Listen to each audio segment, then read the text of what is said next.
What's happening, fam? L.A.R. movement at your service. Book is entitled Lessons from a Non-Custodial Father. It's at Amazon Kindle and Create Space. Link will be in the description box. The description box below, as usual. Um, this one's entitled The Lynching of Fatherhood. Yeah. You lucky I'm listening to Roger Zapp right now. I'm chilling. Um, fatherhood has been under attack for a minute. Everybody knows it. And I got inspired by something I was listening to Warren Lance today, and he said something in one of his newer videos about a public lynching on like the Steve Wilkos show, and I just thought about that as in regards to fatherhood. So I'm just giving that quick shout out. Y'all can subscribe to his channel. You know what I'm saying? Um, Here's the other thing, but here we go. Fatherhood has been lynched first and foremost in America religiously. See, a lot of y'all don't look at it in the way I look at things this way. This is my opinion, my thoughts. Back in the day, it was the Father, the Son, and the Holy Spirit. That was when I was a kid. The Holy Trinity. It was the Holy Trinity and then the Virgin Mother Mary, right? Now this was less than 30 years ago. Father, Son, Holy Spirit. When people was talking about the Christianity, it was like, God God was the Father, Jesus was the Son, and the Holy Spirit was the worker of the miracles in a sense, you know. And the Holy Spirit was the Word. But now the Word it has become flesh, and that happens to be Jesus. And now you don't pray to God with Jesus as an intercessor. You pray to Jesus. People used to worship God. Now people are worshiping Jesus. People are glorifying Mary, but at the same time ignoring Joseph. So not only are we Christians who are ignoring God, who in the Bible that you follow, Jesus always said Father, Father as in his Father. You also ignoring his stepfather religiously, which is Joseph, who taught him all his skills as far as human things like being a carpenter, fisherman. You probably got that from Joseph. But I'm going somewhere. But somewhere along the line, it became less important to think that Jesus had to answer to an authority. So all Jesus had was his mother's love. His mother cried. They took his mother away from the cross, so she didn't see her son at the cross. And in essence, in some ways, you just publicly lynch God. That's just my opinion. Might be a little stretch for some of y'all. Might be reaching. I understand. But if you notice, people don't. People talk more about Jesus than they do God, and the more we do that, the more ungodly we become. Just my opinion. Another way fatherhood got lynched.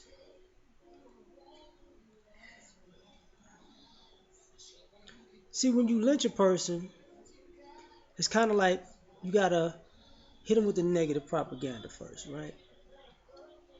So fathers are bad. Fathers are abusive. Fathers are out here beating their children to death. Fathers are out here molesting their sons and daughters. Fathers are out here um, um, abusing their wives. These fathers are drunks, aka alcoholics. These fathers are just serial cheaters. These fathers are just rolling stones. So now that society has deemed the father everything negative in the world, of course the mob mentality can come around. Of course. He's just a father. He's no use because my father yelled at me for stealing, and I've been heartbroken ever since. He was supposed to discipline you. No, you don't understand. These fathers are bad. Okay.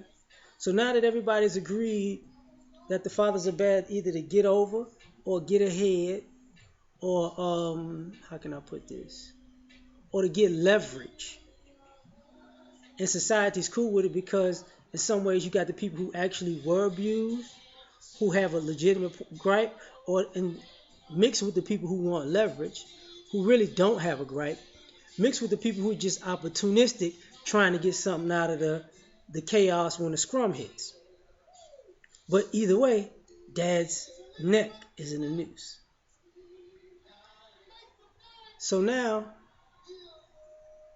everybody can say, we gotta, how can I say, we gotta hang him, we gotta get rid of him. He's got to be the worst. So you hanging dads publicly. That's what people talk about with family courts, divorces, um, visitation, uh, child support. The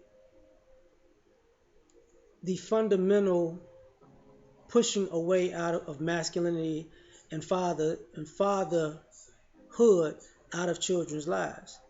Nobody has a problem seeing dad's body hang in a tree. Dad became strange fruit, you know, and the kids became Nina Simone singing it. But you ain't care about that. Boy, Big Crit talked to him. Now, now that dad's swinging in the wind and everybody's celebrating, you know, picnicking, and how can I say this? They sending postcards to their family and friends. How, yeah, I got control. Now I got it. Now daddy's dead.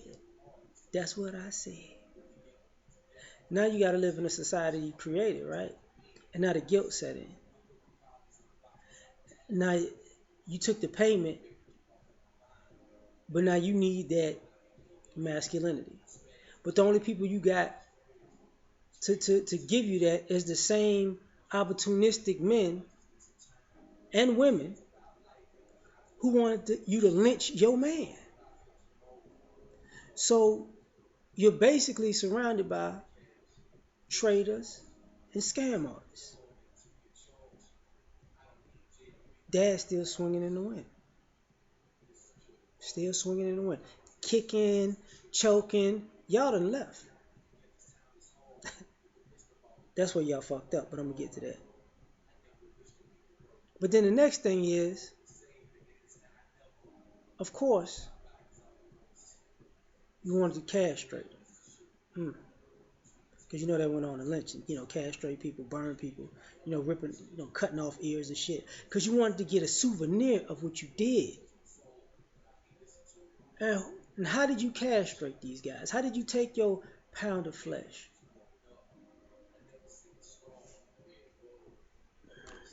By the way you raised the kids. You see, now these kids are dealing with problems that didn't exist when the dad that you use crazy propaganda to demonize is gone. Now your kids out of control. Now your opportunistic men that said lynching with the mob are the ones that's actually beating your kids and abusing your kids and molesting your kids. But as long as dad's swinging in the wind and you got your pound of flesh, your emotions are running high right now. You like the old bitch that went and hiding after she lied on Emmett Till. Because now your son act like your daughter and your daughter act like your son. You going to church but your children ain't acting ungodly. You're the mother and the father and you want a Father's Day card and a Mother's Day card, but you want to blame dad that's swinging on a goddamn limb for all the ills of the world that you sold out. Because y'all like to lynch daddy. So now your kids growing up and you forgot to warn, and especially you forgot to warn your sons. Do you know the way we hung your daddy? The world is waiting to hang you like that too. Oh, but you didn't tell them that because You really wanted to finish the job because you just can't kill daddy. You got to kill the seed too. So by the time he realized that's your pound of flesh, like I said, then you taught your daughter, go out there and find a man and set him up to lynch him. Girl, it's gonna make you so happy. You're gonna make your mama so proud.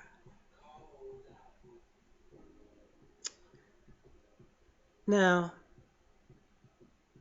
like I said, you fucked up because y'all left daddy swinging in the wind. And while the crowd cheered in victory, they left. Dad wasn't dead yet. Dad got off that damn tree limb. You know, patched up his wounds, took that noose off his neck, went back to work, worked out, sewed up the pounds of flesh, let the pounds of flesh heal and sewed up whatever was left. And now he back to 100%. And you thought and now when your children is grown and your last child support payment is made, now you're dealing with the ghost of lynched past. And he ain't really in the mood for your bullshit. Because that's when most of you people, when it comes to that in particular, kids get about 16, 17. Then you people who hated the fathers, when the kids get close to grown, that's when you want to be friends with dad. Because all the years that you was trying to run them over. You heard that, I heard he lived. Damn, I'm gonna go to church and find God, and I swear to God that I'm a better person. I'm different. So now that it's your turn to pay the piper, you're depressed and you're older and you're weaker and you want to go into hiding and you want to hide behind Jesus, but you don't respect Jesus' father, because like I said, you lynched him too. Now you know you're sitting somewhere on your deathbed waiting for Anubis to judge your heart against that feather, and you know where this one is headed. Because the thing about all these people that went to the lynching that enjoyed so much, and they, yay, yeah, I got to see him hang, I got to see him burn, got to cut him up, yay, mommy. They became demented, devilish, evil individuals who are probably in hell as we speak. And you realize you might be next. And you can't rectify what you did. You can't explain away what you did. You can't ask God for forgiveness of what you did, because like I said before, you even lynched God in this fatherhood. So, and I'm talking about Christianity, because if you notice, in Islam they say Allah is the living God. He's a man that walks among us in a sense. So nobody ever just did him like they did in Christianity. But that's just my opinion, just a theory, just a thought. I'm out.